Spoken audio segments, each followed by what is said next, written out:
ഇവിടെ നമ്മൾ ചിരിച്ചാൽ ഇപ്പൊ ചിരിക്കുന്നില്ലേ? റോഹിംഗ്യൻ മുസ്ലിമീങ്ങൾ കടുത്ത പീഡനം അനുഭവിക്കുമ്പോൾ നാളെ കരയും.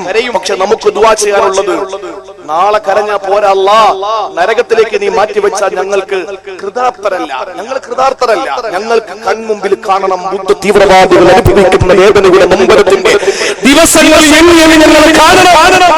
ചരിത്രത്തിൽ ഇന്നേ വരെ ഫലസ്തീനിലോ മോഡിയുടെ ഗുജറാത്തിലോ ഇങ്ങനെ ഒരു കലാപം നടന്നിട്ടില്ല, ഇങ്ങനെ ഒരു കൂട്ടക്കൊല നടന്നിട്ടില്ല. എന്താ കാണുന്നത്? അല്ലാഹുവേ, അത് വിവരിക്കാൻ പറ്റില്ല. ഞാൻ പരമാവധി ആ വിഷയങ്ങൾ, ആ വീഡിയോസും ആ ഫോട്ടോസും കാണാതെ, അത് കണ്ടാൽ ഒരു മനുഷ്യനെ കൊണ്ട് ഉൾക്കൊള്ളാനും പറ്റുന്നതിനപ്പുറമുള്ള വേദനാജനകമായ സംഭവങ്ങളാണ്. നമ്മളെ കൊണ്ട് സഹിക്കാൻ പറ്റൂല.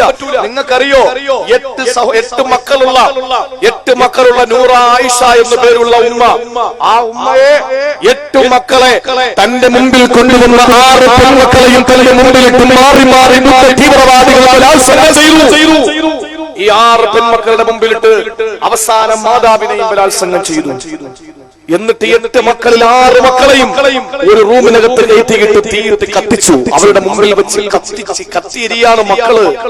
നൂറ ആയിഷ എന്ന പാവപ്പെട്ട ഉമ്മയും അപ്പുറത്തെ വീട്ടിൽ അഭയം പ്രാപിച്ച 5 വയസ്സുള്ള പെണ്ണുമോളും ഇന്ന് തായിലെങ്കിൽ അഭയം പ്രാപിച്ചു. നമ്മൾ ആലോചിക്കണം എന്റെ സഹോദരങ്ങളെ, ഒരു പൊന്നുമോനെ പിടിച്ചുകൊണ്ട് വന്നിട്ട് അതിനു മുമ്പ് ഒരു 10-20 വയസ്സുള്ള ഒരു ചെറുപ്പക്കാരി പെണ്ണിനെ പിടിച്ചുകൊണ്ടുവന്ന് 2 പേരെ പിടിച്ചിട്ട് കോഴി അറക്കാൻ കിടത്തുന്നത് പോലെ അന്തരീക്ഷത്തിൽ എന്റെ കൈകളിൽ പിടിച്ചിട്ട് ആ സഹോദരന്റെ കഴുത്ത് മുറിച്ചിട്ട് അടിയിൽ പാത്രം വെച്ചിട്ട് ശേഖരിച്ചു. വീണ്ടും ഇതുപോലെ ചെയ്തു.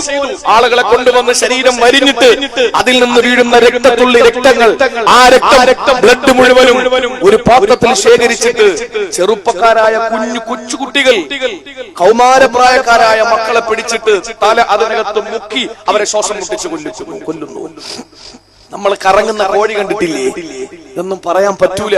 ഇതൊക്കെ കണ്ടാൽ നമുക്ക് നമ്മുടെ ജീവിതത്തിന് നമുക്ക് പലതിനോട് നമുക്ക് വെറുപ്പുണ്ടായി പോകും. ആ ഒരു അവസ്ഥയിൽ ഇന്ന് റോഹിംഗ്യൻ മുസ്ലിമീങ്ങൾ അനുഭവിക്കുന്ന കഠിനമായ വേദന, ശക്തമായ വേദന, സഅദ് ഇബ്നു വഖാസ് റളിയല്ലാഹു തആല അൻഹുവിന്റെ നേതൃത്വത്തിൽ പരിശുദ്ധമായ ദീനിന്റെ മേഖലയിലെ റോഹിംഗ്യൻ മുസ്ലിമീങ്ങൾ ആ സ്ഥലത്ത് മ്യാൻമറിൽ അറാഖാൻ എന്ന് പറയുന്ന ആ ബർമയിൽ പരിശുദ്ധമായ ദീനിന്റെ ശരീഅത്തിന്റെ നിയമങ്ങളായിരുന്നു 3.5 നൂറ്റാണ്ട് കാലം, 350 വർഷത്തോളം അവിടെ പരിശുദ്ധ ദീനായിരുന്നു, ശരീഅത്തായിരുന്നു അവിടത്തെ ഭരണം, ശരീഅത്തനുസരിച്ചുള്ള ഭരണമായിരുന്നു.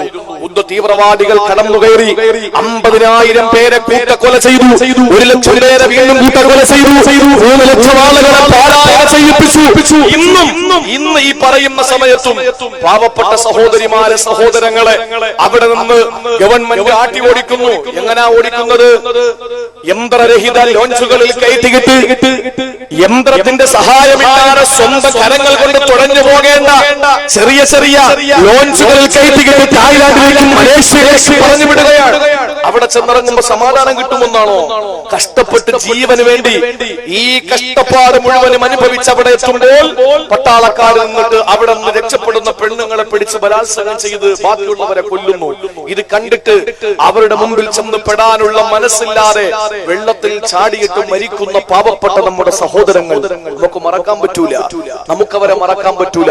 നമ്മുടെ കുടുംബത്തെ പോലെ കണ്ട് നമുക്ക് ദ്വാരക്കാനുള്ള മനസ്സുണ്ടാകണം. അല്ലാഹു അതിനുള്ള തൗഫീഖ് നൽകി അനുഗ്രഹിക്കുമാറാകട്ടെ. അതുകൊണ്ട് ഞാൻ പറയുന്നു.